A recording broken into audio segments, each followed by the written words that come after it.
Retenez que pour un pharisien, même un lépreux n'est pas digne de rentrer dans l'église. Un malade, c'est avec Jésus que ça change. Hein. Un malade n'est pas digne de rentrer dans le temple. Un boiteux était mis à l'extérieur parce qu'il n'est pas jugé suffisamment sans défaut pour rentrer dans la salle. Je veux bien, parce que beaucoup d'entre nous ont fait encore ça aujourd'hui. On met des étiquettes et des profils. Et quand il ne correspond pas au profil, il n'est pas le bienvenu dans l'assemblée. Quand il ne correspond pas au profil, que ce soit physique, ou mental, ou social, il n'est pas bienvenu dans l'assemblée.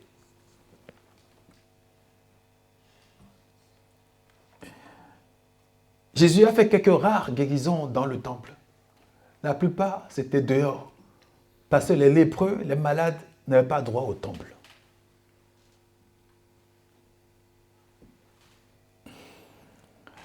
Le temple pouvait représenter ce qu'il y a de plus saint. Et donc, il n'y a pas... Vous savez que dans ce testament, il suffit que ton ongle casse, que tu as une petite plaie ici, tu n'étais pas digne d'être appelé sans défaut.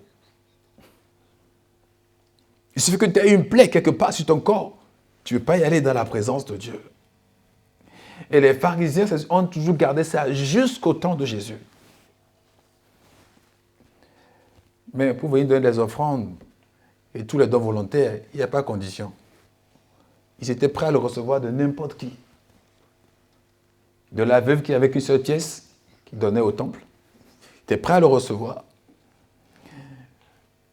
Mais pas prêts à recevoir le boiteux dans le temple. Jésus vient et c'est scandalisant et il leur reproche que vous, pharisiens, dans ces béatitudes sur la montagne, là il va reprocher peu de... Les gens disent il va maudire, mais c'est plus des reproches qu'il fait en déclarant pas de cette malédiction sur eux.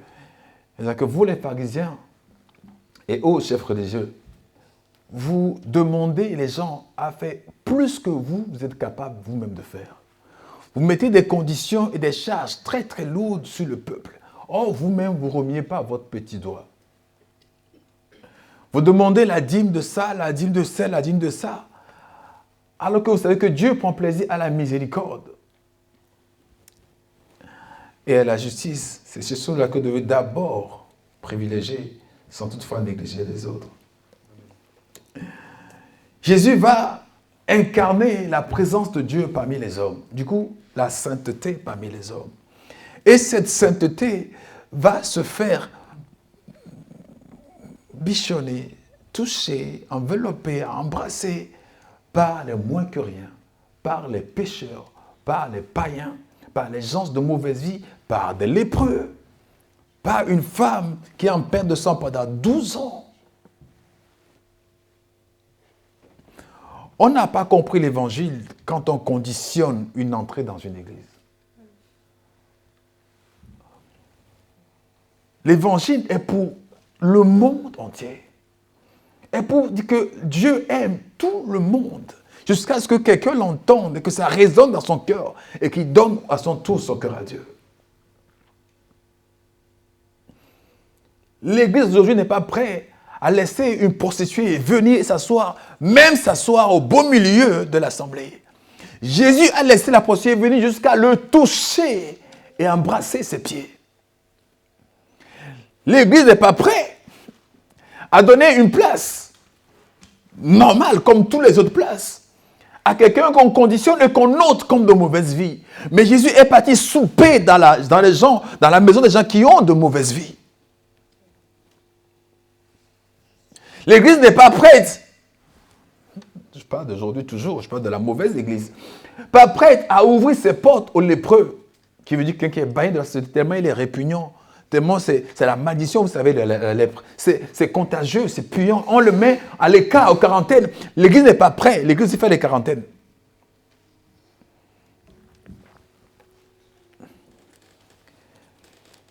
Que le nom de Jésus soit sanctifié. Alléluia. Que le nom de Jésus soit sanctifié. La prostituée a été jugée digne par le Seigneur de recevoir sa visitation. Le lépreux a été jugé digne de recevoir sa visitation par le Seigneur. Le paralytique, le boiteux, l'infirme, le malade, le pauvre, l'aveugle, tous ont été jugés, le païen, tous ont été jugés dignes d'être touchés par Jésus et de toucher Jésus, vice-versa. Alors, à moins que tu aies l'incarnation de Judas lui-même. D'ailleurs, en parlant de lui, il a aussi été laissé de s'approcher de Jésus, de le toucher, de recevoir l'Esprit de Dieu. Laisse pas le diable te mettre dehors. Alléluia. Peu importe la situation. J'ai donné une révélation ici en parlant de le déluge, quand ça devait arriver. Dieu demande à Noé, c'est bien ça, c'est ça, Noé, à Noé, que les animaux vont venir vers lui, mâles et femelles. D'ailleurs, retenez bien, ce n'est pas Noé qui est parti dans la bouche chercher les animaux. Hein. Okay. Les animaux vont venir vers lui, mâles et femelles, de les recueillir tous. Et il y a une date précise, il y a un deadline, et à ce stade, tu fermes la porte, et puis l'eau va commencer à tomber. Quand l'eau tombe aujourd'hui, pour vous, c'est naturel. Mais c'est comme si je vous dis aujourd'hui que demain va pleuvoir du feu. Vous trouvez que c'est aberrant. Il n'y va, il ne sait pas où est son esprit. Mais c'était ça, ce que quand Noé disait aux gens, de se repentir, car il y aura de l'eau qui va tomber. Pour eux, c'est... Enfin, depuis quand tu as vu ça? Maintenant, parmi les animaux, je crois les plus rapides, si je ne me trompe pas, hein, de science, c'est le guépard. Et le guépard va plus vite que ta moto, par exemple. Bon, j'admets qu'il y a des motos aujourd'hui, qui n'ont rien à voir avec les motos d'un moment. Et le guépard va très vite. Je ne me rappelle plus de quelle distance il fait par démarrage, mais il va très vite. Je ne me rappelle plus, donc je ne vais pas dire n'importe quoi. Mais il va très vite. Il fait partie des classes, ce n'est pas le plus rapide, il fait partie des 3 premiers. Et donc, quand on dit aujourd'hui c'est le deadline, on imagine bien, le guépard arrive, il n'est pas en retard. On peut alors commencer à intercéder, à prier. Vraiment, à prier. Pour certains animaux, type la tortue, type le caméléon. On peut dire, mais eux vont mettre 100 ans à faire ce que le léopard va faire en une journée. Mais on ne peut pas expliquer comment. On ne peut pas expliquer comment. Je veux dire, quand c'est Dieu, on n'explique pas comment. Quand c'est Dieu, on sait qui, on sait quoi. Mais le comment, c'est l'Esprit Saint qui le fait.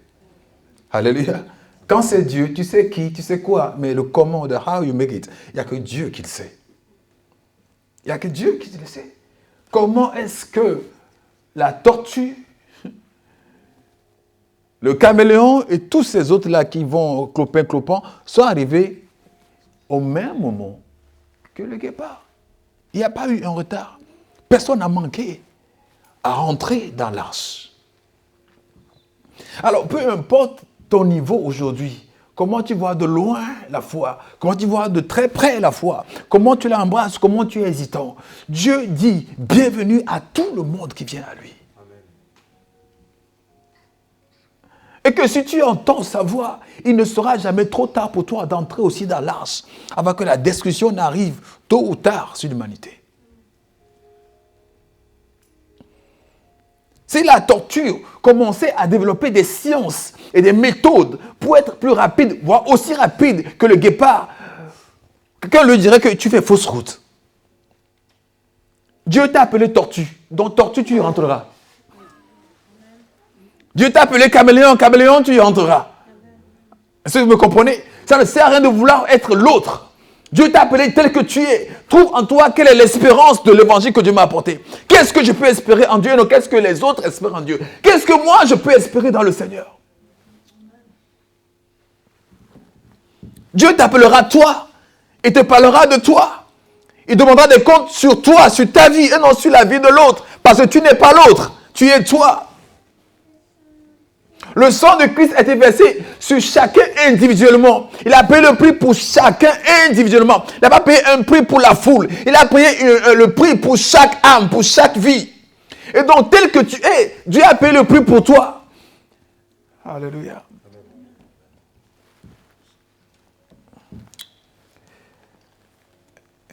Et quand je dis soyez les bienvenus, je le pense avec toute ma force, toute l'énergie qui est en moi, que vous êtes vraiment les bienvenus. Même si vous venez de finir un paquet de clopes, de cigarettes, avant juste de rentrer, je vous dis, vous êtes les bienvenus. Alléluia.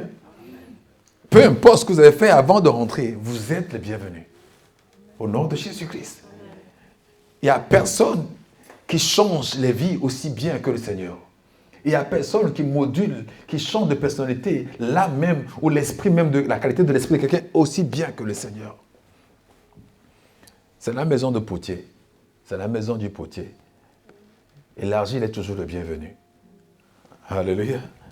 L'argile est toujours le bienvenu dans la maison du potier.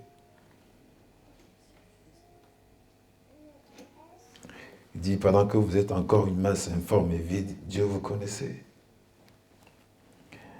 Et l'autre fois, le frère André, qui n'est pas là aujourd'hui, disait que, et ça nous a bien fait rire d'ailleurs, que d'habitude on a envie de chanter une chanson, je n'ai rien fait et mon nom est écrit. Je n'ai rien fait, mais mon nom est écrit là-haut, là-bas. Je n'ai rien fait. Et ça, on le chante quand on vient à Christ.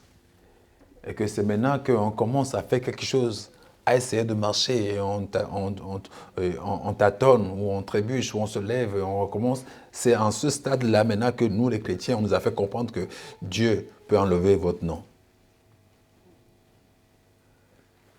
Alléluia. Vous voyez qu'il y a une façon de dire les choses là. Quand moi je dis, c'est pas drôle. Mais quand lui l'a dit, on a tous rigolé.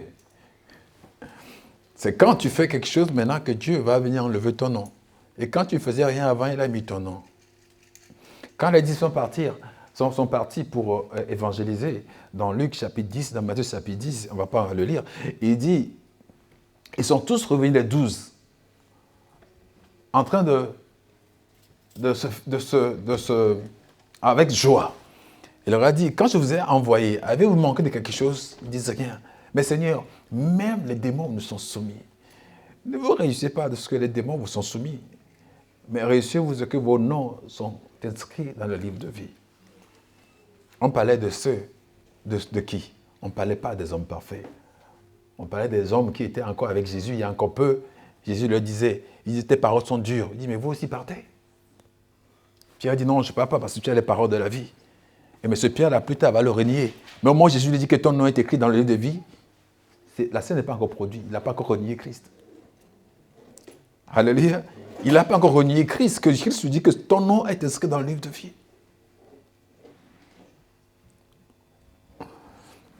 Ne laissez aucun sentiment ou aucun ressentiment, aucune épreuve ou aucune situation, si je peux dire, paraphrer les paroles de Paul dans Romains 8, vous séparer de la grâce de Dieu. Vous privez de la grâce de Dieu, vous privez de l'amour de Dieu, vous privez de sa présence. Ça n'existe pas. Une situation qui est aussi forte, voire plus forte que le sang de Christ, ça n'existe guère. Ça n'existe pas. Une situation plus costaud, plus vindicative, plus forte, qui parle plus que le sang de Jésus-Christ n'existe pas. Alléluia. N'existe pas. C'est pourquoi il dit prêche la parole en toute occasion, bonne ou mauvaise. Parce qu'en toute occasion, le sang de Jésus est toujours plus. Tout à l'heure, c'est là pendant que je priais, je disais, peut-être qu'il va être temps qu'on réouvre la classe des enfants pour que les parents soient tranquilles. C'est pas saison. Les enfants, j'ai l'impression qu'ils arrivent par saison aussi. Des saisons, on les voit plein, après des saisons, on ne les voit pas du tout. Alléluia. Alléluia. Alléluia. Quand vos situations que vous vivez vous empêchent de prier, vous empêchent de communier, même si la situation elle est réelle, hein, mais son but c'est de vous éloigner de la grâce de Dieu. Ne permettez pas qu'une situation, qu'une considération même de vous-même vous éloigne de la grâce de Dieu. Au nom de Jésus-Christ. Au nom de Jésus-Christ. Dieu n'est pas fâché contre vous. Il n'est même pas de mauvaise humeur contre vous. Et il n'y a rien que vous allez faire pour que Dieu vous aime plus. Amen. Pendant que vous étiez pécheur, Christ est mort pour vous. Il n'y a rien que tu vas faire aujourd'hui pour que Dieu t'aime plus. Mais tu peux faire beaucoup de choses pour que toi, tu l'aimes davantage. Amen. Mais lui, il est inchangé. Il ne change pas. Ça ne change pas de jour au lendemain. Il ne change pas. Dieu t'aime. Et il t'aime même dans tes mauvais jours. Amen. Dieu, il t'aime. Et il t'aime même dans tes mauvais jours. Que le peuple de Dieu entende bien ça. Dieu t'aime et il t'aime même dans tes mauvais jours. Quand tu as un enfant, même dans ces mauvais jours, tu l'aimes ou pas? Si vous méchant, vous savez au moins avoir autant de la compassion. Pourquoi? Parce que Dieu est plus sévère. Ou que Dieu il est plus méchant. Hier, avec un pasteur qui me dit, Dieu est le plus grand extrémiste. J'ai dit non. Dieu est le plus grand démocrate. Et c'est un pasteur qui a, quoi, peut-être 20 ans ou 40 ans de ministère. Ce n'est pas nous là qui venons de... Il me dit, Dieu est très extrémiste. J'ai dit non. Et puis il me dit, mais Dieu va juger le monde. J'ai dit oui. Il va envoyer des gens en enfer. Je dis certes, oui. Mais Dieu est le plus grand démocrate dans la mesure où il laisse à chacun le libre arbitre. Il dit, j'ai mis devant toi la vie et la mort. Bon, je te conseille, hein, si tu es capable de choisir la mort, toi, je te conseille de choisir la vie pour que tu vives longtemps. Ça s'arrête là. Il peut bien te regarder aller choisir la mort. Ça serait ton choix. Mais un extrême, ne demande pas ton avis. Allez demander au président dans des pays qui sont dirigés par l'autocratie, où c'est que lui qui décide tout, c'est lui qui a raison. Tu ne l'aimes pas, tu meurs, tu es obligé de l'aimer. Même pas hypocrisie, il veut bien cet amour-là que l'amour sincère. Il y a des pays où tu peux manifester, tu peux me dire que tu es mécontent de quelque chose. Tu es obligé de rentrer dans le rang. Et Dieu n'est pas comme ça. Alléluia. Dieu dit, je suis là, je frappe à la porte. Il frappe. Il frappe, il ne défonce pas, il frappe. Si tu ouvres, j'entre. Si tu ouvres pas, je ne rentre pas. Il dit, si tu entends la parole de Dieu, n'endurcis pas ton cœur. Ça veut dire que toi-même, tu es capable de fermer la porte d'endurcir ton cœur. Ce n'est pas Dieu, toi-même, tu es capable.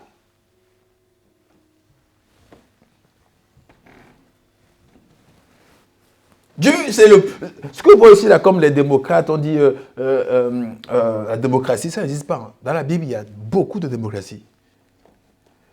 Dans la Bible, Dieu te laisse le choix même de faire toutes tes bêtises. Et vous lisez Ecclésiaste, non? Ecclésiaste dit, jeune homme, réjouis-toi dans ta jeunesse. Fais-toi plaisir. Fais tout ce que tes yeux ont envie de faire. Donne-toi du bonheur, donne-toi de l'envie. Et puis tu lis. Et puis la suite, mais... Souviens-toi que à la fin, tu rendras compte de ta vie. Alléluia. Tu t'obliges à rien. Fais tout ce que tu veux faire, mais tout le monde passera là-bas.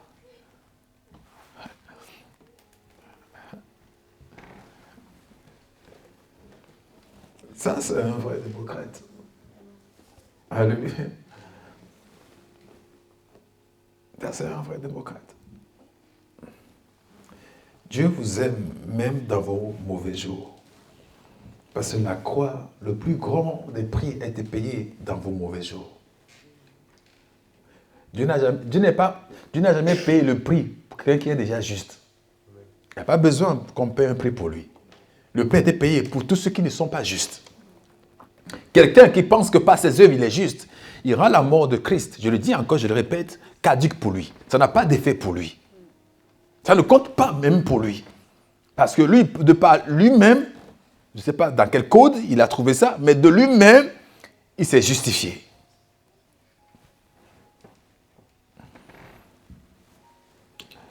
Dieu vous aime, même dans vos pires journées, dans vos mauvais jours. Dieu vous aime. Même dans la pire version de vous-même. Dieu vous aime. Il n'y a rien aussi révolutionnant que l'amour de Dieu ou la grâce de Dieu. Ça dérange. Ça dérange parce qu'on n'a pas un cœur qui peut soutenir ça réellement. Et l'amour de Dieu est incommensurable. Alors comment vous voulez comprendre? Il dit c'est incommensurable. La Bible dit c'est incommensurable. Il dit quelle est la longueur, quelle est la profondeur, quelle est la largeur de l'amour de Dieu manifesté. On ne peut pas la saisir. Alléluia. Dieu n'aime pas plus celui qui vient à l'église chaque jour que celui qui vient à l'église une fois quand il y a la Pâque, ou une fois quand il y a Noël, ou une fois tous les 3 ans. Dieu n'aime pas plus celui-là que l'autre. Dieu n'aime pas plus celui qui donne la dîme que celui qui ne le donne pas. Dieu n'aime pas plus celui qui fait l'offrande que celui qui ne le fait pas. Quand il dit ça, mais ça dérange les gens. Il dit, tu dis ça, les gens ne vont pas donner. Eh bien, hey. Ton offrande ne rend pas Dieu plus amoureux de toi. Amen.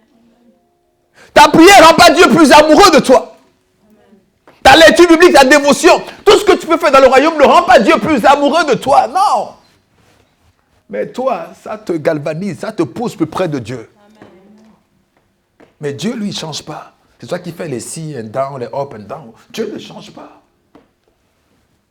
Est-ce que c'est préférable de communier avec la parole de Dieu? Oui. Est-ce que c'est préférable d'être tout le temps avec Dieu? Oui. Est-ce que c'est préférable d'écouter sa parole tout le temps? Oui. Mais ce n'était pas la condition pour que Dieu donne sa vie pour toi. Ce n'était pas ça la condition. Il n'y avait même aucune condition. Alléluia. Il n'y avait aucune condition. On ne peut pas penser être plus juste que Dieu, penser être plus ordonné. Ah Seigneur, ta croix là c'est bien, mais les hommes là sont méchants. Laisse-nous le dire ça comme ça, un peu biaiser la chose pour qu'ils comprennent. Mais c'est faux. Tu te mets à la part de Dieu ou tu juges à la part de Dieu. Dieu est souverain dans ce qu'il fait et il sait ce qu'il fait. Et il sait de quoi nous sommes faits. Il sait que nous sommes poussière. Il sait comment il nous a créés.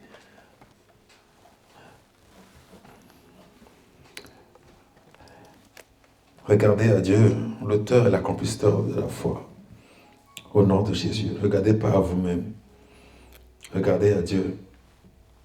Regardez à Dieu, vous ne perdez pas de vue l'essentiel de la foi. Au nom de Jésus-Christ. Que le Seigneur vous bénisse. Voilà encore une introduction très longue. Nous parlions depuis un moment de l'autorité du croyant. L'autorité du croyant. Et j'ai reçu pas mal de révélations, pas mal fortifiées, pas mal bénies, pas mal renouvelées durant ces moments. Je pense que c'est partagé avec vous.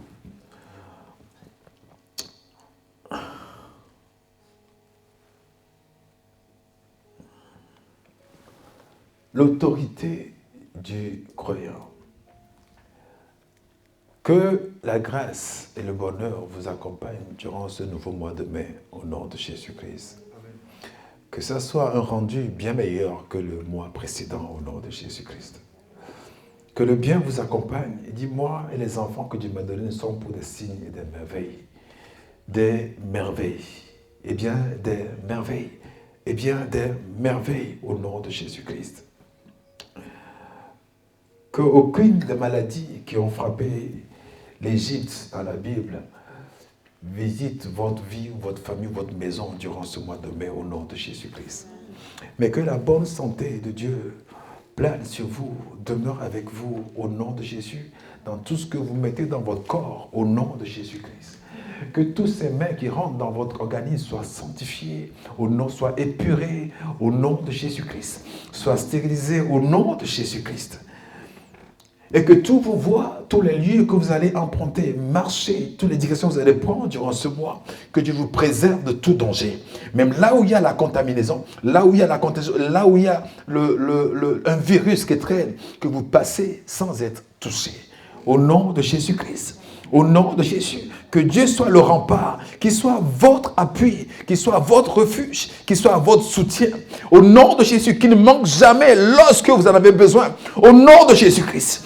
Que durant ce mois, lorsque vous priez, lorsque vous criez au Père, qu'il y ait une réponse. Au nom de Jésus-Christ. David dit, quand le jour où je t'ai invoqué, tu m'as exaucé. Que cela soit toi aussi ton partage durant ce mois au nom de Jésus-Christ. Et que la lourdeur du matin qui vient et qui t'empêche d'obéir à Dieu quand l'Esprit te réveille pour prier, pour communier, cette lourdeur qui vient t'assaillir d'un coup et que tu te sens au réveil plus fatigué que la veille quand tu voulais dormir, que cette lourdeur-là soit anéantie au nom de Jésus-Christ. Que cette lourdeur-là soit reprimée au nom de Jésus. Cet esprit de lourdeur qui vous visite que lorsque vous avez envie de prier, que cet esprit soit lié au nom de Jésus-Christ. Que tu expérimentes une communion forte durant ce mois au nom de Jésus. Une communion profonde durant ce mois au nom de Jésus-Christ. Au nom de Jésus. Et que ta piété ne soit pas comme une rosée qui traite le matin se dissipe, comme dit Osée chapitre 6, mais que ce soit une habitude, que ce soit une pluie qui abonde, qui mouille et qui fertilise la terre au nom de Jésus-Christ. Une pluie qui demeure, une pluie qui vient, qui tombe sur la terre, qui tombe sur le sol, qui mouille le sol, qui pénètre le sol, qui trempe le sol et qui demeure au nom de Jésus-Christ. Au nom de Jésus.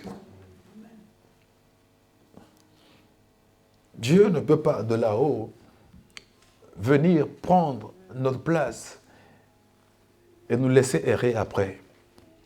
Non, regardez les oiseaux, ils ne sèment, ils ne moissonnent, mais votre Dieu les préserve et aucun d'eux ne tombe sans que votre Dieu soit au courant. D'ailleurs, la bonne version, enfin la bonne lecture, c'est aucun d'eux ne tombe sans que Dieu soit au courant.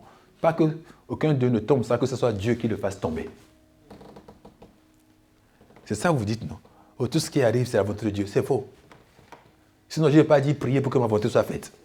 Si elle était automatique, Dieu ne demanderait pas de prier pour que sa volonté soit faite. Quand un oiseau tombe, il est mort, on ne dit pas que Dieu a voulu. Non, ça c'est faux. Ça c'est là-bas, là, on dit, que sera. Ah, mais ce n'est pas ça l'évangile. Sinon, il ne dira pas, guérissez les malades. Si tu es malade, que sera. C'est la volonté de Dieu. Ça ne dira pas, comment on dit, restez les morts. Il ne dira pas, non. Il y a quoi? Tu as mal au bras? C'est la volonté de Dieu. Tu as mal au pied? C'est la volonté de Dieu. Tu ne viens pas à l'église? C'est la volonté de Dieu. Quoi? Tu paresses? C'est la volonté de Dieu. Quoi? Tu as échoué les examens? C'est la volonté de Dieu. Finalement, qu'est-ce qui n'est pas la volonté de Dieu? Puisque tout ce que tu vois mal et bien, c'est la volonté de Dieu.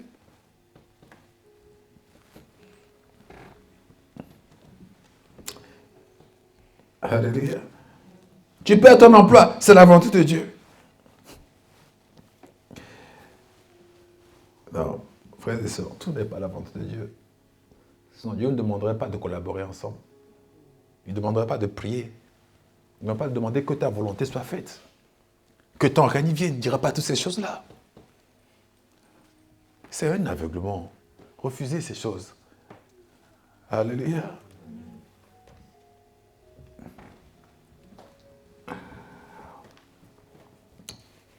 Et par-dessus tout, que la paix soit dans vos vies au nom de Jésus. Que la paix vous garde. Il dit, faites connaître votre besoin à Dieu. Ne vous inquiétez de rien, mais en toute chose, faites connaître votre besoin à Dieu. Avec toutes sortes de prières et de supplications. Et le Dieu de gloire gardera votre cœur. Le Dieu de paix gardera votre cœur. Parce qu'après la prière, il faut que mon cœur soit préservé. Après la prière, je ne dois plus être en train de paniquer. Après la prière, mon cœur doit être gardé. Au nom de Jésus. Que l'agitation s'arrête une fois que tu as prié. Que l'agitation s'arrête une fois que tu as fini de prier. Au nom de Jésus. Au nom de Jésus-Christ. Au nom de Jésus-Christ. Je crois qu'on va encore prier avant qu'on ait la parole, si l'Esprit le permet. Colossiens chapitre 1. Colossiens chapitre 1. Oui, l'introduction commence à s'allonger, donc je ne comprends pas. Donc, Colossiens chapitre 1.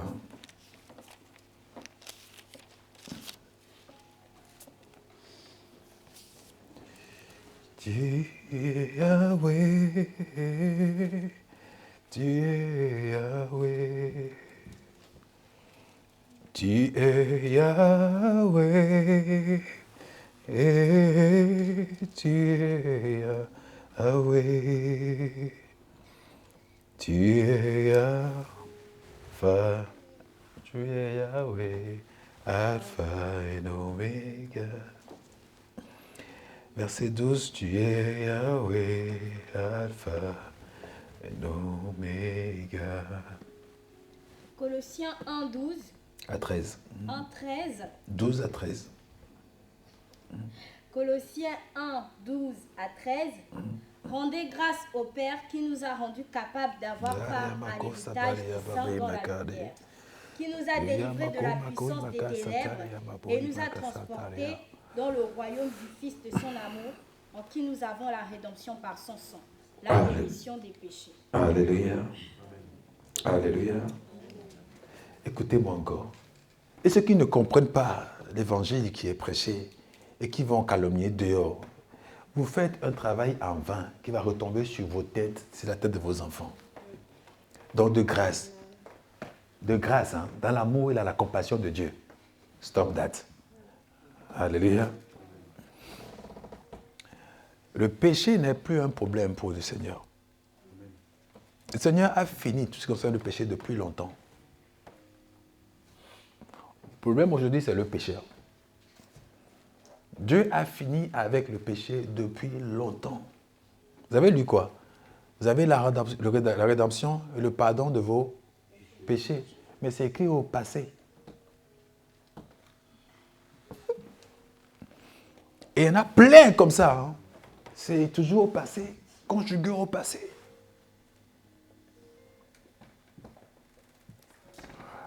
Le péché ne peut pas avoir une domination réelle sur un croyant. Ça n'existe pas.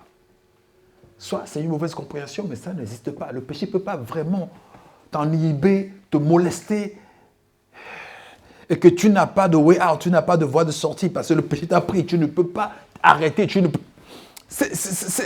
Il dit, vous connaîtrez la vérité. La connaissance de cette vérité, l'intimité avec Dieu te débarrasse de l'étau du péché.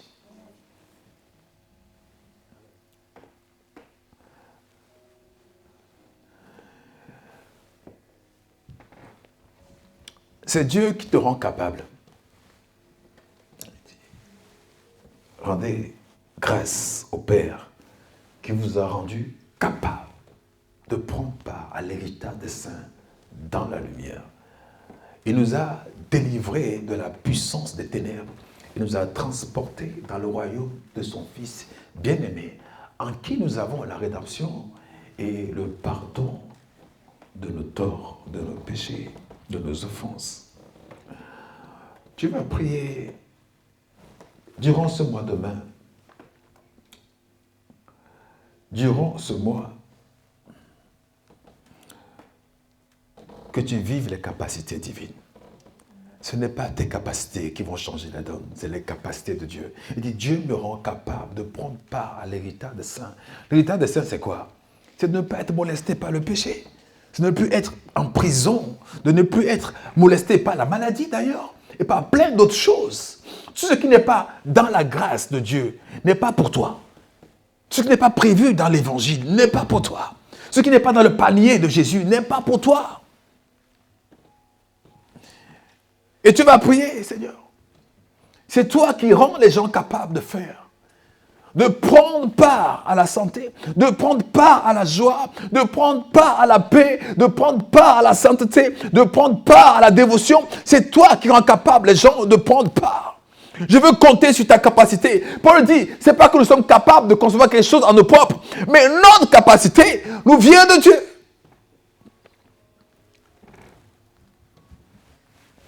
Prends une position que tu veux et prie le Seigneur. L'évangile n'est pas trop compliqué, elle est trop facile. Elle est trop simple à transmettre. Je n'ai pas dit d'aller faire autre chose que d'annoncer l'évangile. Parce qu'il y a une simplicité dans l'évangile. Dieu vient nous aider à faire. Dieu vient nous aider à paraître. Car nul n'est parfait, nul n'est bon. Non, nul n'est bon à part Dieu seul. Et lui seul vient nous rendre bons. Lui seul vient nous rendre parfaits. Lui seul vient nous rendre capables de prendre part à sa santé, à ses bienfaits, de prendre part à l'héritage des saints de la lumière, de prendre part à l'horizon florissant, de prendre part à un meilleur lendemain, de prendre part à la vie et dans sa plénitude, de prendre part. C'est lui qui vient nous rendre capables de prendre part à l'héritage des saints. Il y a un héritage qui t'est échu. Mais sans Dieu, tu ne peux pas t'en saisir. Sans lui, tu ne peux pas prendre part. Il dit un grand héritage m'est échu. Gloire au Seigneur. Mais cet héritage-là, tu ne peux pas t'en procurer. Tu ne peux pas en vivre. Si Dieu ne te rend pas capable d'y profiter. Rendez grâce au Père. C'est lui qui nous rend capable de prendre part à l'héritage des saints dans la lumière. C'est lui qui nous rend capable de prendre part à l'héritage des saints dans la lumière. Et il nous a délivrés pour se faire de toute la puissance des ténèbres. Toute la puissance des ténèbres. Même la puissance maléfique qui se manifeste dans tes sommeils. Dieu t'en a délivré au nom de Jésus-Christ. Et tu dis à cette puissance que tu es anéantie, tu es maudite au nom de Jésus. Oui, je te réprime. Hors de mes sommeils au nom de Jésus. Hors de mes journées. Hors de mes affaires au nom de Jésus. Car je ne suis plus là-bas. Je suis dans le royaume de son Fils bien-aimé. Le royaume de lumière. Le royaume où on m'aime. Le royaume où on me soutient. Le royaume où Dieu me tend la main chaque jour. C'est dans ce royaume que nous sommes. Quand tu te trompes de territoire, tu vivras des cauchemars. Quand tu te trompes de territoire, tu vis des cauchemars. Nous ne sommes pas dans le territoire de l'ennemi. Nous sommes dans le territoire du royaume. Il dit, il nous a transférés dans le royaume de son Fils bien-aimé. Il a fait depuis la croix. Ça fait un moment qu'il a fait. Ça fait un moment qu'il a fait. Ça fait un moment qu'il t'a libéré. Ça fait un moment qu'il a payé le prix. Ça fait un moment qu'il t'a délivré. Ça fait un moment que le voile est déchiré. Ça fait un moment déjà.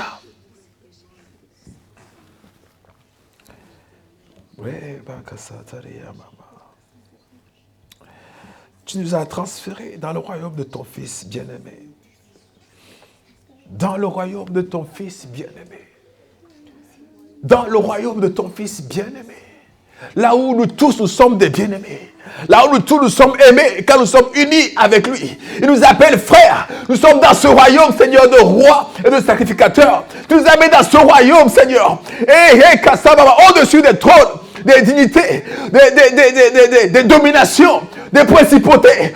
Au-dessus de ces choses-là, Seigneur. Tu nous as mis dans le sang de Christ. Tu nous as transférés, Seigneur, dans le royaume de ta gloire. Et que tout ce qui n'est pas digne, tout ce qui n'est pas honorable, Seigneur, tu l'enlèves de ton peuple au nom de Jésus-Christ.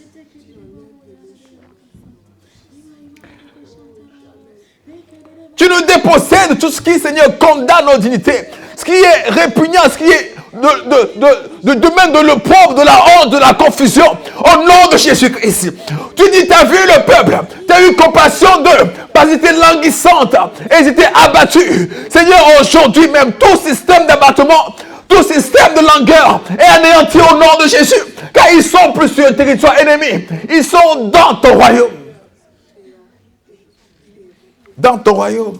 À chaque fois que tu marches quelque part, tu es dans le brosome, tu es dans le brosome du royaume, tu es enveloppé du royaume. Peu importe où tu marches, tu es enveloppé du royaume. Il faut que tu saches que Dieu t'a transféré des ténèbres à son admirable lumière au nom de Jésus-Christ. Il faut que tu le saches. Il faut que tu le saches. Ça ne va pas être accompli, c'est déjà fait. Quand Jésus dit à la croix que tout est accompli, pourquoi on attend qu'il fasse quelque chose? Tout est accompli. Il faut que nous connaissions ce qui est accompli. Il faut que nous identifions. Il dit, je ne cesse de prier pour vous, dit Éphésiens 1, afin que le Dieu de gloire vous donne un esprit de sagesse et de révélation dans sa connaissance, afin que vous sachiez quelle est l'espérance qui s'attache à son appel. Il faut que Dieu ouvre l'œil de quelqu'un qu'il voie. Ce que Dieu a fait pour moi, ce que je ne peux plus manquer. Alléluia. Et que quand la maladie vient t'arraser, fais-lui comprendre que c'est une illusion. Que cette maladie est une illusion. Et que le jour le met à découvert au nom de Jésus-Christ.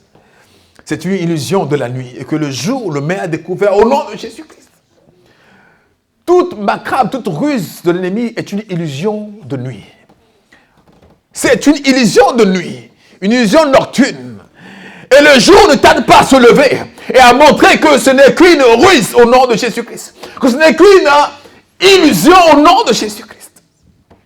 Il dit, nous sommes des enfants de jour. Nous n'avons que faire des illusions de nuit. Au nom de Jésus-Christ.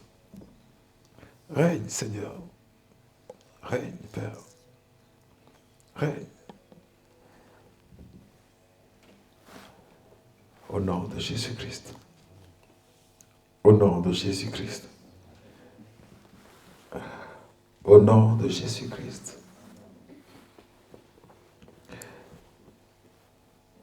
Le Fils est l'image de Dieu invisible, le premier-né de toute la création. Car en lui ont été créées toutes les choses qui sont dans les cieux et sur la terre, les visibles et comme les invisibles. Trône, dignité, domination et autorité. Tout a été créé par lui et pour lui. Il est avant toute chose et toute chose subsiste en lui. Il est la tête du corps de l'Église. Il est le commencement, le premier-né d'entre les morts, afin d'être en tout le premier. Verset 17. Non, verset 18. Non, verset 19. Car Dieu a voulu faire habiter toute plénitude en lui. Il a voulu par lui tout réconcilier avec lui-même, tant ce qui est sur la terre que ce qui est dans les cieux, en faisant la paix par lui, par le sang de la croix. Même avec le sang de Jésus, vous avez la paix avec Dieu. Toi et Dieu, vous n'êtes pas en guerre. Dieu a dit qu'il y a une inimitié entre l'homme et le serpent. Ce n'est pas entre l'homme et lui.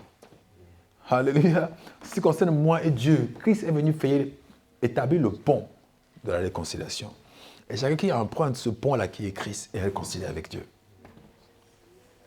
Par le sang, il ne dit pas le sang, il ne dit pas par tes œuvres, il dit par le sang, tu as la paix avec Dieu.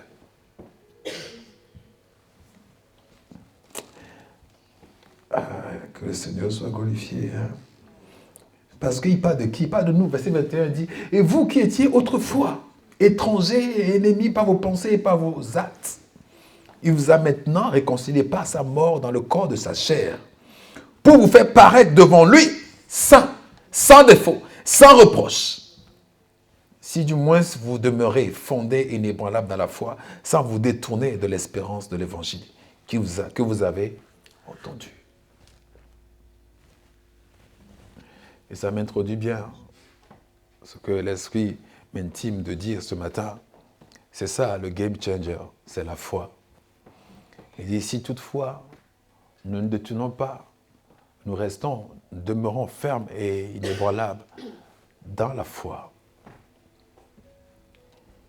Dans la foi.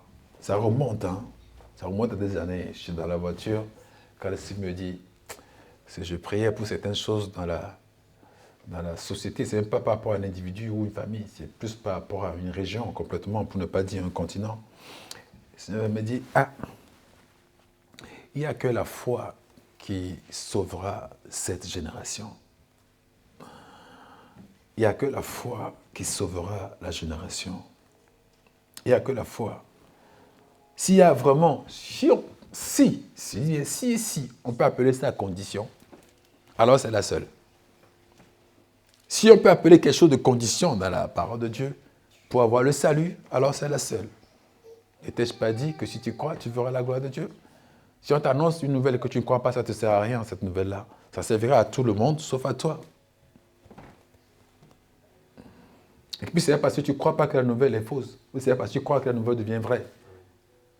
Le fait que tu épouses la foi fait que la nouvelle va impacter sur toi. Est-ce qu'on me comprend?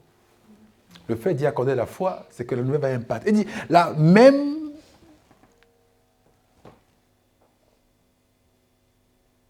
même nouvelle, dans Hébreux chapitre 4, je crois, nous a été annoncée à nous, comme ça a été annoncé ici à eux. Mais à eux, la parole n'a pas eu d'effet, n'a pas eu d'impact. Et il dit pourquoi? Parce qu'elle n'a pas trouvé la foi en eux. Elle n'a pas trouvé la foi en eux. Et vous savez fort bien déjà ici que la foi, c'est le convertisseur de l'évangile en puissance. Et chaque fois qu'il n'y a pas la foi, l'évangile devient juste l'histoire. Un pasteur me dit, tout le monde sur la terre aujourd'hui connaît Jésus. Donc Dieu peut venir n'importe quand aujourd'hui. Je lui ai dit, il y a un truc. Que tout le monde ait entendu parler de l'histoire de Jésus. Parce que tout le monde qui va à l'école va entendre parler que Jésus a existé. c'est autre chose qu'entendre parler de l'évangile de Jésus-Christ. Parce qu'à l'école, on ne t'enseigne pas l'évangile de Jésus-Christ. On te parle d'un historien. On te parle de quelqu'un qui a vécu, qui a fait à un moment donné. Et qu'on a commencé à compter les langues à partir de lui. Oui, on te parle de l'histoire. Mais entendre l'évangile, c'est autre chose. Entendre l'évangile, c'est autre chose.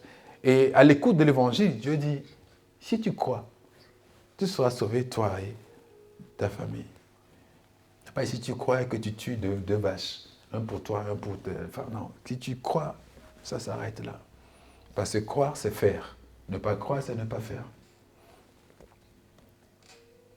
Si on te dit, et dehors, il y a des animaux sauvages là qui sont prêts à attaquer, si tu crois à cette parole, tu ne sortiras pas. Oui, tu vas même aller vérifier si la porte est fermée à la clé. C'est tout. Si on te dit, dehors, il va pleuvoir, si tu crois, tu prends un parapluie. Tu ne crois pas, tu ne prends pas de parapluie. Donc la nouvelle, si tu crois, ben, tu fais. Et quand tu ne crois pas, tu ne fais pas. Et c'est pour ça ce qui dit que je suis croyant non pratiquant, c'est zéro. C'est multiplié par zéro. C'est une fois qui est multiplié par zéro. Croire non pratiquant. C'est comme on dit, femme au foyer non pratiquante. Ou femme enceinte non pratiquante. Je ne sais pas comment ça se pratique ces histoires-là qui ne sont pas praticables. C'est la réponse depuis 5 ans environ, qui est dans les bouches, qui est même dit comme si c'est une réponse moderne. Oh, tu n'es rien. Tu n'es pas. Parce que ce qu'on est, on pratique. Un fumeur, c'est quelqu'un qui fume, par définition. Un croyant, c'est quelqu'un qui pratique les œuvres de la foi, par définition. Un mari, c'est quelqu'un qui a une femme. Une épouse, c'est quelqu'un qui a eu un mari. Je suis épouse non pratiquante.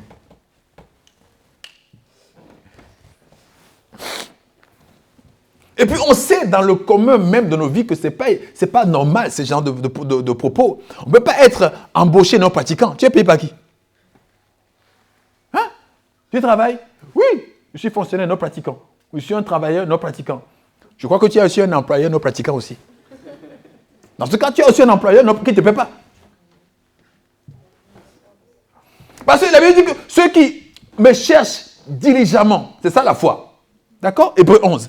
Mais du coup, si toi, ta foi, c'est non pratiquante, mais la rémunération aussi est non pratiquante. Il dit, il rémunère la foi des gens. C'est ce que Dieu dit. Donc, si ta foi est non pratiquante, Dieu qui rémunère aussi non pratiquant en ce qui te concerne, en ce qui concerne ta foi. Alléluia. Alléluia.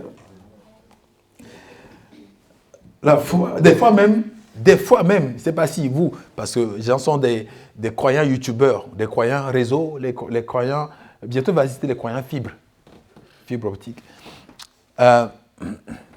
Mais quand vous faites ça, vous pouvez ne pas savoir, quand un message, on appelle, la Bible dit, Paul dit, est-ce que vous êtes sauvés par l'histoire, vous êtes sauvés par la prédication de la foi? Et sur les réseaux, vous ne saurez même pas distinguer par moment si ce qui se passe là, c'est une prédication de la foi ou pas. Vous savez, il y a la prière. Et il y a la prière de la foi. Celle qui change la chose, c'est la prière de foi. La prière, tout le monde fait. La prière de foi, peu le font. Il y a aussi le message, qui est un message comme ça. Mais un message de foi, c'est aussi différent. Ça a une autre portée. Quand tu es en train d'écouter une prédication de la foi, c'est différent quand tu écoutes juste une prédication. Et quand on te donne une parole de la foi, c'est aussi différent qu'on te donne juste une parole. D'ailleurs, beaucoup ne savent pas que dans l'héritage que nous avons dans le royaume de Dieu, nous avons la parole de foi comme fonction. Et ils ne comprennent pas que tu donnes une parole de foi à quelqu'un parce que tu as prophétisé. C'est une parole de foi. Quand Pierre voit quelqu'un qui est malade, il dit, Aîné, il s'appelle Aîné ou Iné. Il dit, Dieu t'a guéri, lève-toi, prends ton lit et va à la maison. Il a pris son lit, paralytique. Personne ne l'a aidé, il a pris son lit, il a resté d'affaires, il est parti à la maison. Ça, ce n'est pas une prophétie. Et donc, beaucoup qui font des déclarations de paroles de foi sont appelés prophètes aujourd'hui. Juste parce qu'on manque, enfin, oui, de profondeur dans le sujet.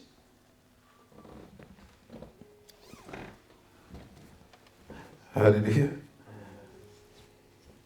Ou quelqu'un qui donne une prophétie dans une église, on l'appelle du coup prophète. Alors que non, le prophète c'est un mandat.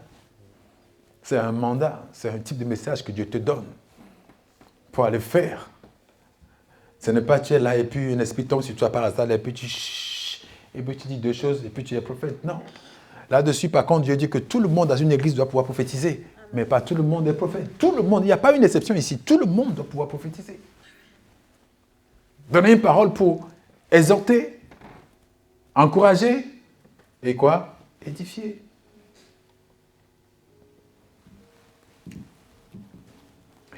La foi comme facteur de l'autorité. La foi comme un facteur de l'autorité du croyant. D'ailleurs, quand on entend bien le thème d'ailleurs, l'autorité du croyant, ça veut dire que c'est l'autorité pour le croyant et du croyant. Quand tu n'es pas croyant, il n'y a pas d'autorité qui t'engage. On dit l'autorité du croyant. Donc, ça a sous-entendu que nous sommes des croyants.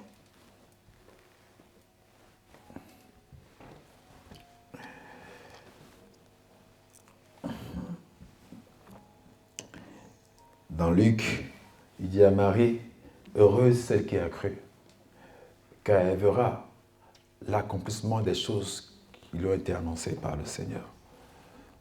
Luc 1, 45, c'est ce qui est dit dans heureuse celle qui a cru, car elle verra l'accomplissement.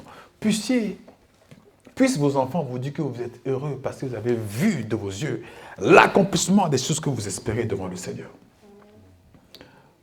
Heureux êtes-vous quand votre espérance devient une expérience. Alléluia. Vous êtes heureux, sinon votre cœur est comme dans le... est comme, il dit, un espoir différé est comme une douleur dans le cœur. Et quand tu y as une espérance dans le Seigneur et que tu ne le vois pas venir, il dit, tantôt il a dit qu'Abraham a attendu 25 ans. Oui, mais il est heureux parce que du moment où il a vu au final l'accomplissement. Mais ne pas y voir l'accomplissement, c'est très douloureux. C'est très, très, très douloureux. Et cela n'engage pas autre chose. Le game changer, c'est votre foi. Ce qui change la donne, l'étoile, l'étincelle, c'est la foi. Et quand le diable vient, chaque fois je dis, pour attraper quelqu'un, il ne peut pas te molester quand ta foi est en place.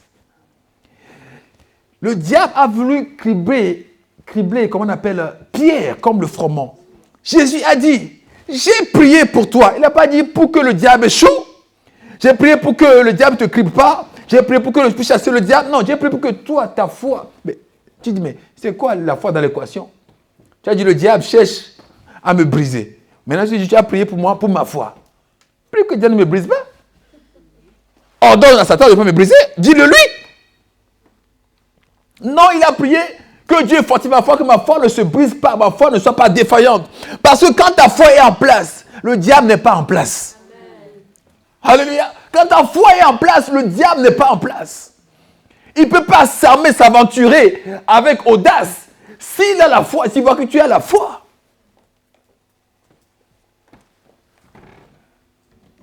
Il dit, j'ai prié pour que ta foi... Est-ce que le diable vient et s'échappe? Qu'est-ce qu'on dit au chrétien qui est perdu? On dit, il a perdu la foi. C'est une expression que je ne comprenais pas avant. Comme s'il a gagné ça avant. Il a perdu la foi.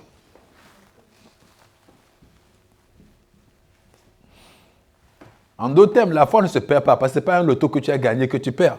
Non. Mais la foi s'affaiblit. Par contre. Alléluia. Et les messages inspirés de Dieu redonnent la vie à la foi. Fortifient la foi. Et la foi vient de ce que l'on entend. Donc, chaque fois que tu entends, de toute façon, je vous ai dit, moi je prie, Seigneur, la connaissance là, la révélation qui va détruire ma foi, ne me le donne pas. Alléluia. La connaissance ou la révélation qui va détruire ma foi, que je ne tombe pas dessus un jour. Parce que les gens courent après, mais n'importe quelle sorte de connaissance. Après n'importe quelle sorte de livre, n'importe quelle sorte de quelqu'un a dit. Oh. Adam a écouté quelqu'un lui a parlé. Dieu a dit, mais qui t'a dit? Parce que tu n'as qu'une seule source d'information. Mais toi, tu n'as pas utilisé l'information là où? Qui t'a dit? Qui est devenu une source d'information pour toi que tu peux croire? Qui t'a dit que tu es nu?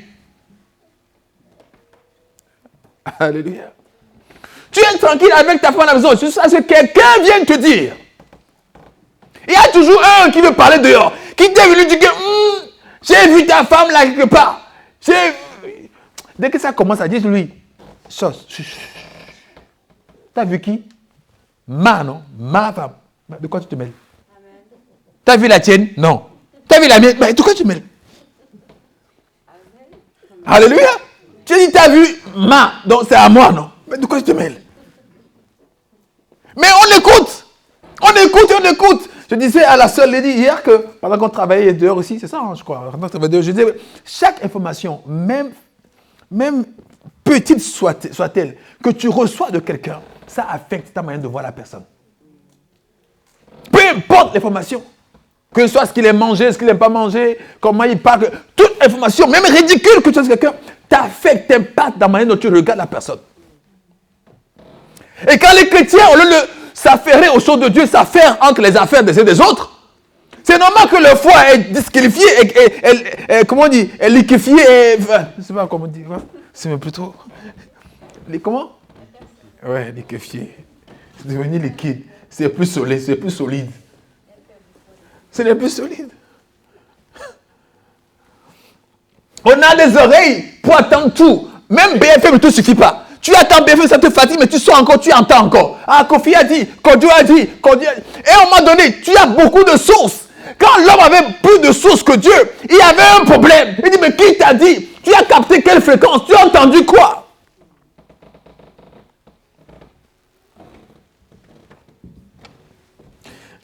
À un moment donné, quelqu'un a prié dans la Bible. Ah, Seigneur, je ne te demande pas trop d'argent, pas trop de richesse, que j'ai à manger, à me vêtir, ça me suffit. Mais cette prière-là, on peut la balancer sur un autre domaine. Pour le Seigneur, je ne veux pas tellement de connaissances. Ce qui me permet d'avancer avec toi, ça me suffit.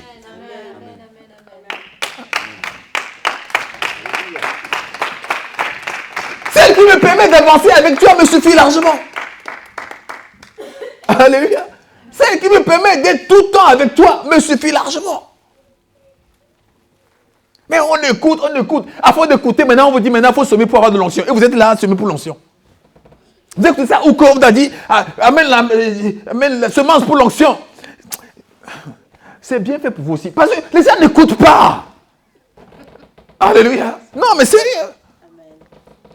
Vous courez, miracle monnaie, semence pour l'onction. Dieu a payé. Il y a eu un sacrifice qui a été fait. Et ce sacrifice est parfait pour que tout le monde ici soit un. Il n'y a pas un autre sacrifice pour l'onction. Il y a un qui a été fait. Bon, même s'il y a un sacrifice, ce n'est pas l'argent. Ce n'est même pas le bœuf, ce n'est pas le rôti, ce n'est pas le poulet. S'il y a un sacrifice, ce n'est même pas ces choses-là.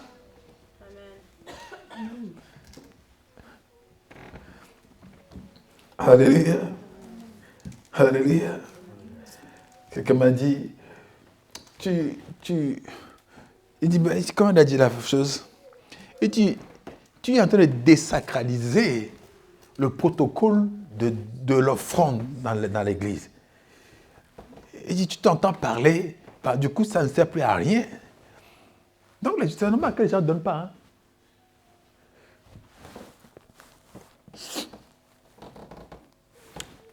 Jusqu'à ce que les gens donnent leur cœur à Dieu. Alléluia.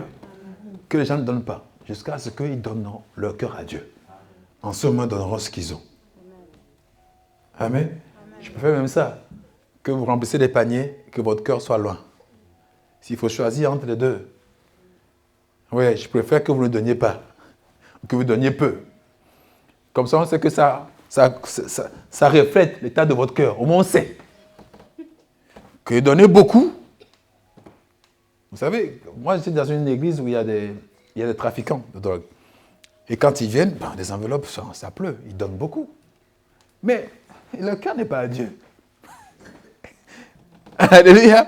Le cœur n'est pas à Dieu. Ils sortent, ils font n'importe quoi, mais ils vont donner généreusement. Mais le cœur n'est pas à Dieu. Ils ne sont pas comme cette veuve-là que Dieu va apprécier leur offrande. Et Dieu va dire, non, vous tous allez donner des superflus. La dame a donné tout ce qu'elle avait parce qu'elle avait tout son cœur à Dieu. Alléluia. Votre offrande, c'est un témoignage. Ça doit être ça. Écoutez bien, je ne rembourse à personne une offrande parce que l'offrande, ce n'est pas une cotisation. Quand on fait une cotisation, comme je vais demander tout à l'heure pour le frère Samir qui a j'ai entendu une nouvelle triste le concernant, oui, ça c'est, on vient demander, chacun vient participer pour qu'on aide quelqu'un, pour qu'on soutienne quelqu'un qui a une difficulté. Vous comprenez ce que je veux dire? Et ça, oui, on peut te le réclamer, on peut te le demander. Okay.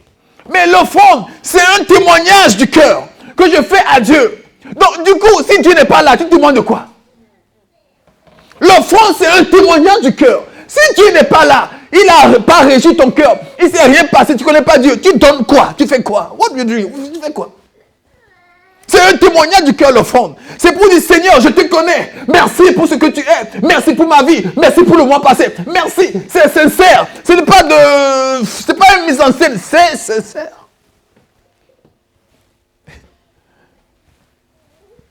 Donc imagine quand tu donnes alors qu'il y a aucune relation avec Dieu. Ben, c'est taux flocon, comme j'aime bien dire. Vous allez garder ce mot-là. Hein.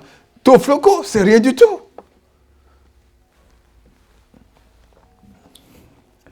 Alléluia. Alléluia.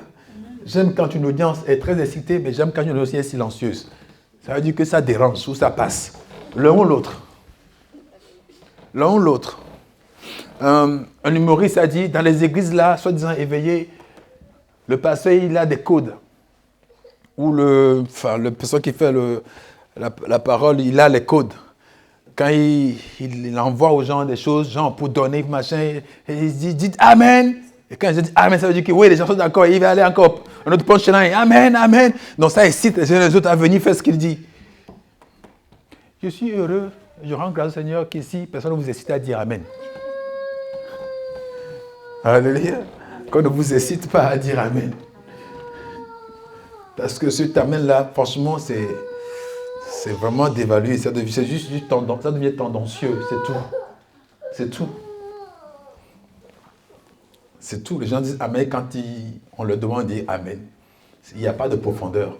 Or, Amen, c'est un nom. Amen, c'est Jésus-Christ. Oui, Amen, c'est un nom. C'est lui le véritable Amen. Le Amen, c'est lui. Donc, tu dis, oui, tu dis, j'appelle pourquoi?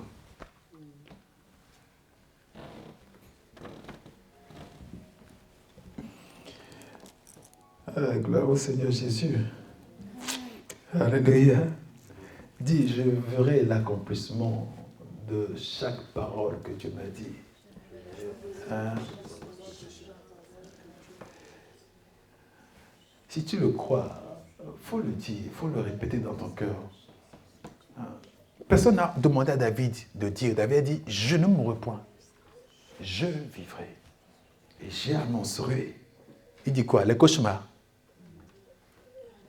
Les maladies, les infirmités, les confusions, la honte, l'échec. Non, que les merveilles. Il n'a pas dit, oh, j'annoncerai que les merveilles. Il dit, vous êtes sacerdoce royal, un peuple acquis, une nation sainte, pour annoncer aussi quoi? Que les vertus.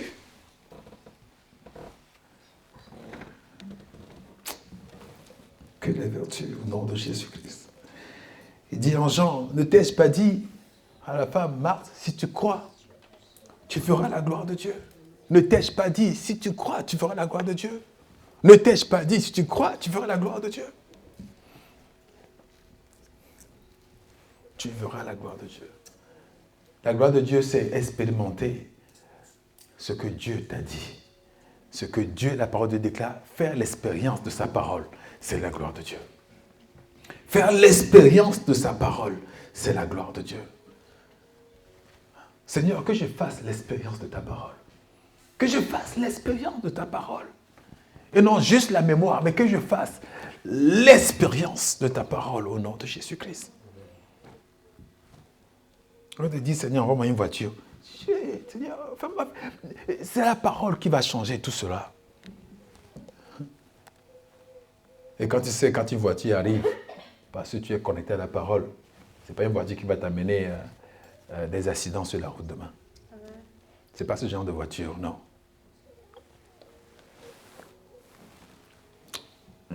La gloire de Dieu, c'est l'expérience de ses bienfaits. expérience de sa parole, par son peuple. Par son peuple. Prenons Marc chapitre 11. Vous savez, la parole est une arme offensive. Le chrétien comprend que la parole est une arme défensive. Ce n'est pas mauvais, ce n'est pas faux. Mais elle est aussi une arme offensive. Il dit, prenez l'épée de la parole. Pas une épée moussée, non, une épée bien tranchante. L'épée, on fait quoi? C'est une arme. Pas dissuasive, hein, c'est une arme offensive. C'est une arme. Et quand vous manquez de parole, vous manquez d'armes. Quand vous manquez de parole, vous manquez d'armes. Il dit, prenez toutes les armes. Donc si la parole est une épée qui sépare, qui divise, qui change, quand vous en manquez de solution. Que votre lumière luise devant les hommes au nom de Jésus. Que votre lumière luise devant les hommes au nom de Jésus. Qui voient les merveilles, qui voient la gloire de Dieu sur votre vie et qui poussent une reconnaissance à Dieu au nom de Jésus-Christ. Verset 12. À partir du verset 12 jusqu'au 24, alors ça suggère que je veux une lecture rapide, puisque beaucoup connaissent déjà le texte. Marc 11. 12 jusqu'au verset 24. Le lendemain, après qu'ils furent sortis de Béthanie, Jésus eut faim. Apercevant de loin un figuier qui avait des feuilles, il alla voir s'il trouverait quelque chose. Et s'en étant approché, il ne trouva que des feuilles, car ce n'était pas la saison des figues. Prenant alors la parole, il lui dit que jamais personne ne mange de ton fruit. Et ses disciples l'entendirent. Ils arrivèrent à Jérusalem et Jésus entra dans le peuple. Il se mit à chasser ceux qui vendaient et qui achetaient dans le temple. Il renversa les tables des changeurs et les sièges des vendeurs de pigeons et il n'y laissait personne transporter aucun objet à travers le temple. Et il enseignait et disait, n'est-ce pas écrit, ma maison sera appelée une maison de prière pour toutes les nations, mais vous en avez fait une caverne de voleurs. Les principaux sacrificateurs et les scribes l'ayant entendu cherchèrent des moyens de le faire périr, car ils le craignaient parce que toute la foule était frappée de sa doctrine. Quand le soir fut venu, Jésus sortit de la ville. Le lendemain, en passant, les disciples virent le figuier séché jusqu'aux racines. Pierre, ne se rappelant de ce qui s'est passé, dit à Jésus, « Rabbi, regarde le figuier que tu as maudit a séché. » Jésus prit la parole et leur dit, « Ayez foi en Dieu. Je vous le dis en vérité, si quelqu'un dit à cette montagne, « Ôte-toi de là et jette-toi dans la mer », et s'il ne doute point en son cœur, mais croit que ce qu'il arrive, il le verra s'accomplir. » Alléluia. Il me reste moins de 10 minutes. Et franchement, je ne sais même pas quoi prendre. Il y a le moment là où Jésus avait faim, qu'il ne trouvait que les feuilles. Et il y a à dire là-dessus. Et au moins, il rentre dans le temple. Et il voit que les gens vendaient et les gens achetaient. Qu'il a fait un fouet, qu'il a frappé. Il y a beaucoup à dire. Il y a un moment où Pierre va constater le soir venant que l'arbre maudit est desséché. Si vous aimez la parole de Dieu, allez méditer là-dessus. Jésus dit à Pierre, oui, ayez foi en Dieu. Alors, dans d'autres traductions, il dit, ayez le genre de foi de Dieu. D'accord ? Bon, ayez foi en Dieu, ayez le genre de foi de Dieu, ou ayez la foi de Dieu. Et la foi, quoi. Ok? C'est simple que ça, et la foi. Et ça sent bien que la foi dont on parle, c'est la foi qui provient de la parole de Dieu. Et la foi vient de ce qu'on entend de la parole de Christ. Donc, si la foi vient de la parole de Dieu, que la parole de Dieu est parole de Dieu, c'est forcément une foi de Dieu. Quelqu'un m'a dit, il y a une meilleure version, j'ai vu. J'ai dit, bon, pourquoi il dit ça? Il dit, mais Marc 11, verset machin, il dit, ayez la foi en Dieu. J'ai dit, oui, je me rappelle de ce passage-là. Il dit, non, en fait, le vrai mot là-bas, c'est pas ayez la foi en Dieu, c'est ayez la foi de Dieu. J'ai dit, mais waouh, quelle révélation! Il dit, mais pourquoi ça ne t'étonne pas? Il dit, mais je ne vois pas où est la différence. Ayez la foi en Dieu, ayez la foi de Dieu, et les gens de foi de Dieu. Il dit, mais à part un jeu de mots, c'est vraiment la même chose. Il dit, mais pourquoi ça? Ayez la foi en Dieu. Et la foi de Dieu, ce n'est pas la même chose. C'est que la foi de Dieu, ça provient de Dieu. Oh, la foi en Dieu, c'est ta foi qui est en Dieu. Et une définition de la foi, alors, c'est quoi? Il dit, mais c'est ça vient de ce que l'on entend. Ok, de qui? Continue. Mais de Dieu. Je dis, mais on dit la même chose. Si la foi vient de la parole de Dieu, mais c'est la foi de Dieu. Il dit, tu vois pourquoi j'attends une autre version, moi. Je vais dépenser 20 € pour cette Bible-là. J'attends une autre. Il c'est que ça la preuve que c'est une nouvelle version. Non, j'attends une autre. Alléluia. Il dit, ayez foi. Ayez foi en Dieu. Le psaume 125, je crois, raconte que ceux qui ont foi en Dieu sont comme la montagne de Sion. On ne peut pas le faire chanceler. Il ne chancelle pas. Il ne tremble pas. C'est comme une montagne. Des fois, quand Dieu prend le métaphore de montagne, c'est pour dire que tu es inamovible. Tu es fixe. Tu es planté. Tu es enraciné. Hein? Comme disent les gens dans ce pays-là, collé, cimenté, bétonné. C'est ça? Collé, ah, collé. serré. Ok. Voilà. Oui, c'est ça. On ne peut pas te bouger. On ne peut pas bouger. Tu ne peux pas bouger. Ayez foi en Dieu, je vous le dis. Si quelqu'un dit à cette montagne, ôte-toi de là et jette dans la mer, s'il ne doute point en son cœur, mais croit que ce qu'il dit arrivera, il le verra s'accomplir. Maintenant, connaissez trop bien ces paragraphes, ces écrits-là. Mais croit que ce qu'il dit arrivera et ne doute point, il le verra s'accomplir. Bon, croire que ce qu'il dit arrivera. Dans la mesure où l'autorité ne s'exprime pas le verbe. L'autorité, puisque c'est un pouvoir délégué, ce n'est pas de la puissance. La puissance ne s'exprime pas les actes.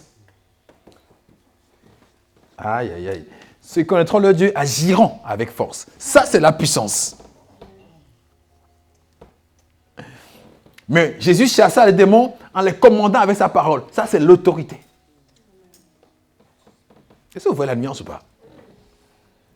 Dans Révélation, Apocalypse chapitre 5, à partir du verset 12, quand il cite les 7 privilèges qu'on a reçus de l'agneau, il cite en 3, il cite des choses qui se ressemblent.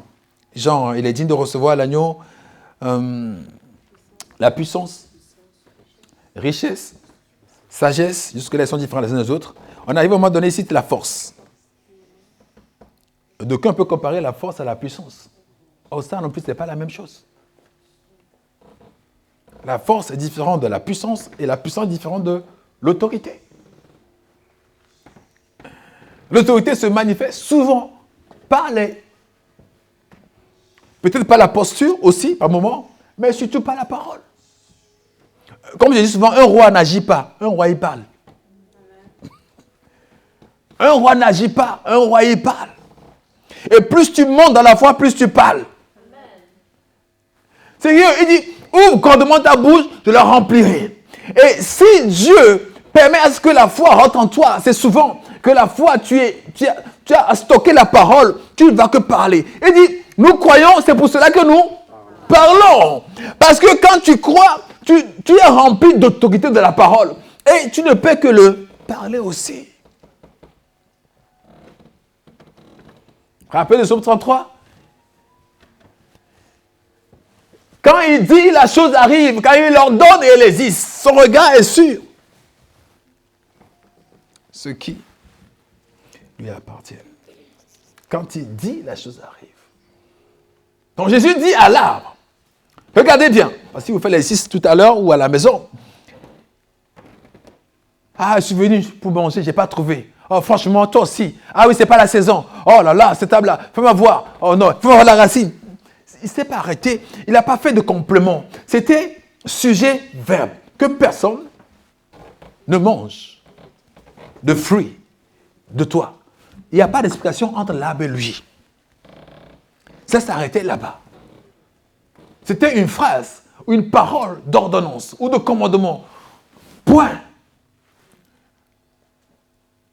Il n'a pas commencé à dire, ah, moi, je suis venu le matin, j'ai marché jusqu'à là pour te trouver, et puis là, tu n'as pas. Non, il n'y a pas tout ça. Tu es en face de la maladie. Il dit, mais je te réprimande, retourne aux sources.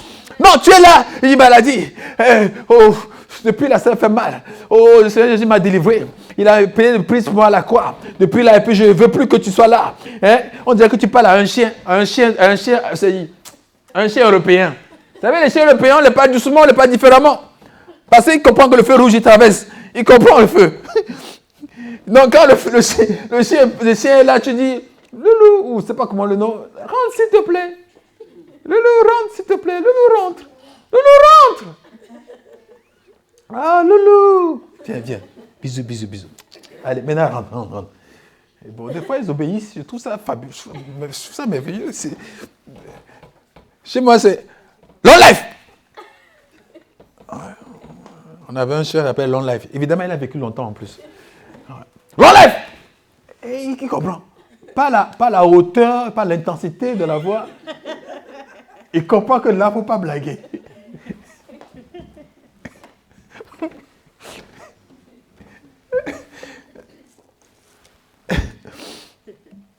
On dit, Jésus n'enseignait pas comme des pharisiens. Il enseignait comme ayant l'autorité. Ça a à voir avec la parole, l'autorité. Mais quand ta foi est affaiblie, tes épaules sont down, tu ne parles pas comme ayant l'autorité. Quand Jésus lui dit, vous direz à cette montagne, il dit d'abord, ayez foi en Dieu. Donc la foi va donner du poids à ce que tu vas dire. La foi va donner du poids. C'est pour ça que quand tu écoutes une parole de foi, ça agit sur toi. Mais quand tu écoutes juste un message simple, bah, tu écoutes pour ton intellect, ça s'arrête là. L'évangile doit être prêché avec la foi. Sans la foi, il ne faut pas prêcher l'évangile. Si on ne croit pas à l'évangile, il ne faut pas l'annoncer. Et vous le faites bien d'ailleurs. Ceux qui ne croient pas en Jésus ne sont pas capables de dire aux gens dehors que ah, moi je suis chrétien, Dieu est vivant. Non, ils sont émoussés eux-mêmes. Ils sont une épée émoussée. Ils ne sont pas tranchants, ils ne peuvent pas dire. Ils ne peuvent pas dire. Et plus, regardez bien que l'ouvrier s'agite beaucoup, travaille beaucoup, parle moins. Plus il monte en grade, il travaillera moins, il agira moins, il parlera beaucoup. Alléluia. Quand Dieu vous dit que je vais donner tout le pouvoir, allez-y et faites. C'est que vous avez tout pour monter en dimension, pour monter et avoir la parole d'autorité que Dieu a mise en vous. Et quand votre foi est défaillante, sa foi, Satan ne vous obéit pas. Quand votre foi est défaillante, Satan ne vous obéit pas. Je dis bien le mot obéir, parce que les démons nous sont soumis et que Satan est censé vous obéir. Mais quand votre foi n'est pas en place, lui se tient devant. Mais quand votre foi est en place, il ne peut pas se présenter devant. Alléluia. Vous ne construisez pas votre foi en écoutant toutes les nouvelles, tout azimut qui passent ici et là. Vous ne construisez pas votre foi comme ça. Parce que sinon, votre foi devient une foi douteuse. Vous-même, vous doutez de votre propre foi. Pourquoi vous dites à l'arbre que personne ne mange ton fruit? Et puis vous êtes là pour voir, qu'est-ce qui se passe? Est-ce que l'arbre est encore là? Il n'est pas tombé? Ah, il ne bouge pas. Ah, les fruits bougent encore. Bon, je dis encore, que personne ne mange ton fruit. Et puis tu es là encore, tu vois. Mais il ne se passe rien. L'arbre est encore là. Oh. Quand Dieu a dit à Adam dans le jardin, tu as mangé l'arbre, tu mourras. Il n'a pas vérifié. Hein, tu viens encore? Il meurt. Ah, il marche encore. Ah, tu es encore là. Il se déplace encore. Oh, tiens, il mange. Ah, il a fait des enfants. Non, comment? Vous doutez de votre foi.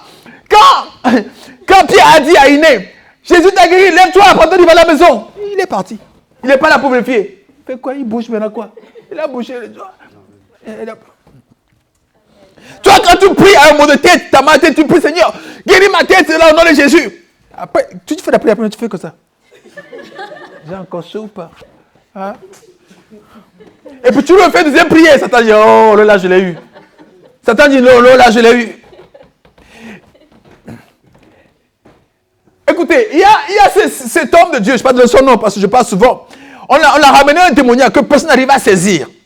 Il dit, j'ai pas le temps. J'ai fini ma journée, je rentre. Mais c'est quoi? Viens, suis-moi. Mettez dans ma voiture. Mettez dans la voiture. Il dit, dans sa tête, il s'est dit dans sa tête que ma voiture là, c'est pour faire l'œuvre de Dieu. Et c'est avec Dieu que je monte dans la voiture. Il dit, diable, si tu es assez culotté, rentre dans la voiture avec nous.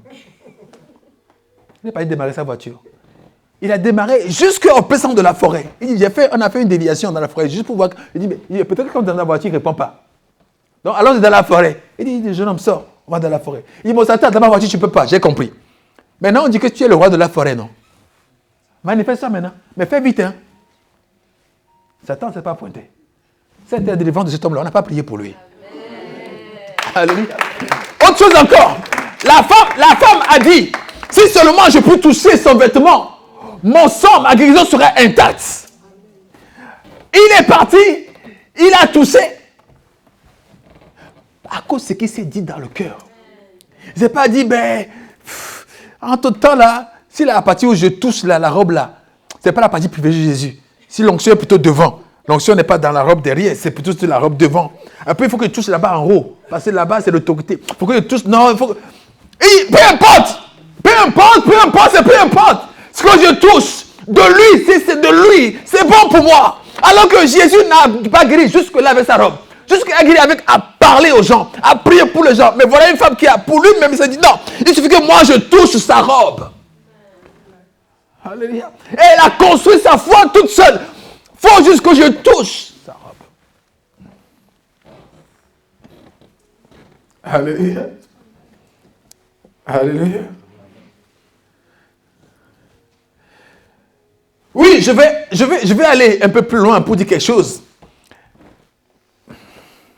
qui à bien des degrés, on peut tenir ça en réserve. À bien des degrés, je l'ai dit. Quand tu pries 3-4 fois pour le même sujet, il se peut que tu as prié 3 fois sans la foi. Alléluia.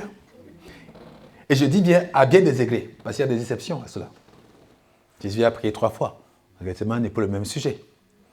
Et dans Luc 18, la femme veuve avec le juge unique, il a prié toute la nuit durant, pour le même sujet. Ça n'empêche que très souvent, on fait des prières incrédules. On fait des prières incrédules. On fait des prières incrédules. On fait des prières incrédules. C'est comme si quelqu'un prie. Il prie, il pleut, hein, il prie qu'il ne pleut pas. Seigneur, il ne faut pas qu'il pleut. Je vais avancer. Et maintenant, il finit de prier, maintenant il prend les parapluies. Il vient de prier, Seigneur, arrête la pluie. Moi, je vais avancer. Il finit de prier, maintenant il prend la pluie. Ça, c'est quoi? Au cas où. Il a prié au cas où. Alléluia. Alléluia. C'est difficile quand Dieu n'est pas votre seule alternative. C'est difficile. Jésus a parlé à l'arbre. Il n'est pas regardé pour voir. Non. Apparemment, l'arbre, il ne s'est rien passé le même jour. Il ne s'est même rien passé. Donc, imagine, Jésus était en train de contempler. Il s'est passé quelque chose. Donc, quand tu pries pour ta douleur, il ne s'est rien passé sur le moment. Mais ne dégomme pas, n'efface pas, n'annule pas l'effet de ta prière. Elle court à son terme. Elle court à son terme. Plus tard, Pierre va dire, mais, oh, regarde, en fait, l'arbre que tu as maudit, en fait, en gros, c'est vrai. L'arbre a séché. Il dit, mais c'est simple, la réponse est foi en Dieu. Une fois que tu as déclaré basé sur la foi, laisse Dieu continuer son œuvre. Et dit la même chose. Vous aussi, vous direz à ces montagnes, ôte de là. Si vous n'étiez pas dans votre cœur, cela s'accomplira. Il n'a pas dit cela va s'accomplir tout de suite. Non, cela va s'accomplir. Ou vous le verrez s'accomplir. Ou s'accomplira. Ça veut dire que ça peut ne pas être sur le non. Mais ta prière court à son terme. Alléluia. Ta prière court à son terme. Je pense qu'un chrétien impatient n'existe pas. Si ça existe, c'est que ce n'est pas un chrétien. L'enseignement de l'Esprit Saint, c'est de te donner la patience. Une fois que tu pries, que ton cœur soit tranquille. Et laisse l'Esprit de Dieu faire son travail. Alléluia. Alléluia. Dieu vous aime. Ne laissez personne vous disqualifier. Ce n'est pas par quel enseignement. Dieu vous aime. Dieu vous aime. Il a payé le plus grand prix. Il n'est pas prêt à vous rejeter. Dieu n'est pas prêt aujourd'hui à vous rejeter. Écoutez-moi bien. Dieu n'est pas dans l'idée de vous rejeter du tout. Que le Seigneur vous bénisse.